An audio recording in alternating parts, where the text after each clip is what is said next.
The registrar, please.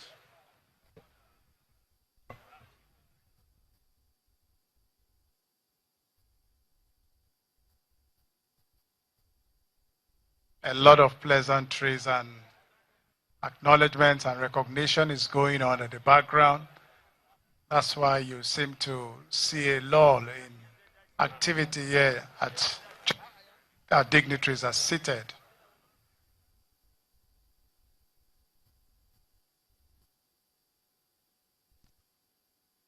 Very soon the registrar will be back to set the tone for the next activity or item that is to come up.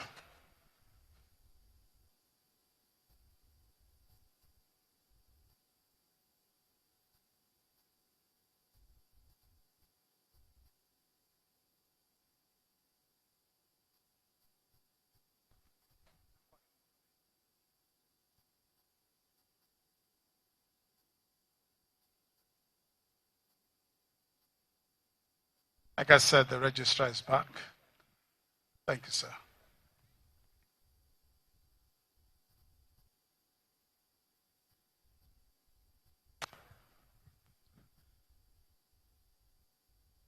Honorable Visitor, Mr. Vice Chancellor, the Council and Senate of the University of Calabar, we are proceeding with this program. The honorees are conferring. They will speak to us later. The University Orator, Dr. Mike Okom, will now step forward and present the citation in respect of Brigadier General Anthony Ukpo, who is due to be honored by the University of Calabar.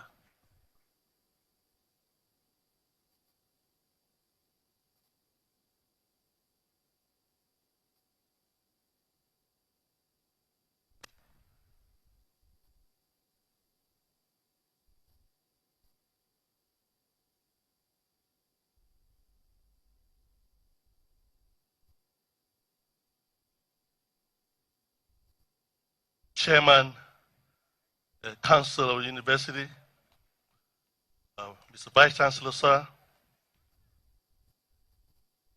we like to stand on the existing protocol because you can see that our time is very far gone. Welcome all our dignitaries and excellencies, the governors. Welcome, ladies and gentlemen. I'm here to read the citation of Brigadier General Anthony Ukpo, retired. Ladies and gentlemen, before you, the prospective awardee for the conferment of an honoris causa degree in law was born Mr. John Akuma Ukpo and Mrs. Ogei Teresa Ukpo on 16 July 1947.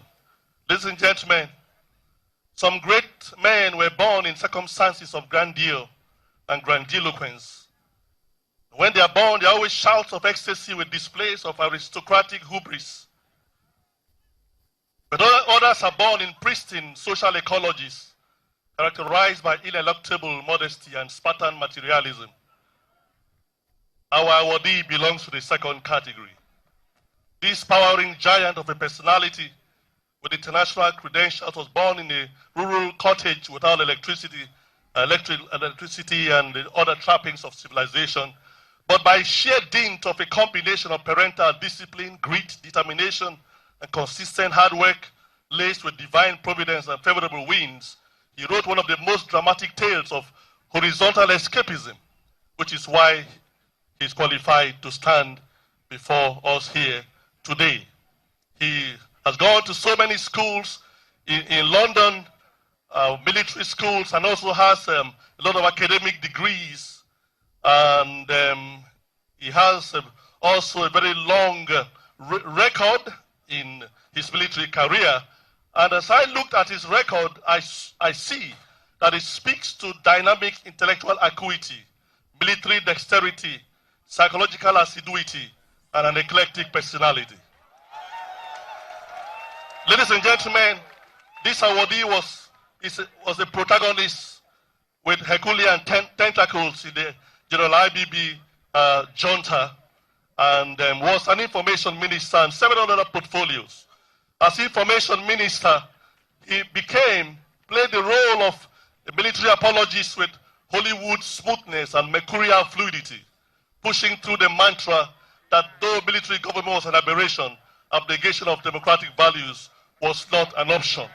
He was the governor in Cross River State. He changed the face of River State.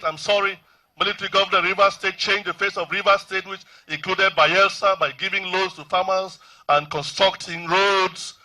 And his governance style was characterized by a carefully articulated populism and aggregated humanism. And he operated in an ecology of the trilogy of military swiftness, African commonality, and democratic pragmatism. Whenever he goes to River State today, there's a carnival-like atmosphere as people surge forward to shake his big general-sized hand. But he has faithfully shunned politics because for him in Nigeria, politics is seen as a profession and not for service. Ladies and gentlemen, standing before you is an apostle of economic humanitarianism, commercial humanistic adventurism, and a personer that speaks of egalitarianism. He only invests in sectors that, in his own words, provide employment, development, and employment. And for example, the biggest poultry in Cross River State is located in his hometown of Okpoma, and several other examples. Yes, for him, profit is not the main motive. Once an enterprise can sustain itself and enliven the social ecology and provide employment, he is satisfied with that. The case of the Asupo Diagnostic Center is a good example. It's the only one in Nigeria now as we speak, and he set it up because he realized the importance of early diagnosis when he survived cancer, because he was diagnosed early enough to respond to chemotherapy. Because he survived, he wants others to survive also. Ladies and gentlemen, I introduce to you a business mogul who has built a business empire of titanic proportions, an accomplished author, manufacturing titan, a corporate czar, an intrepid monolith of the boardroom, chairman and majority shareholder of business concerns in investment, property, and so on and so forth. If ever a man deserved an award, here stands one. A rarified breed of Homo sapiens, an accomplished father who taught his children to be closely knit and solidly independent. And when you look at the children, it's clear that they have imbibed the modesty of their father, his focused combativeness, approximation to excellence, and interrogation of challenges.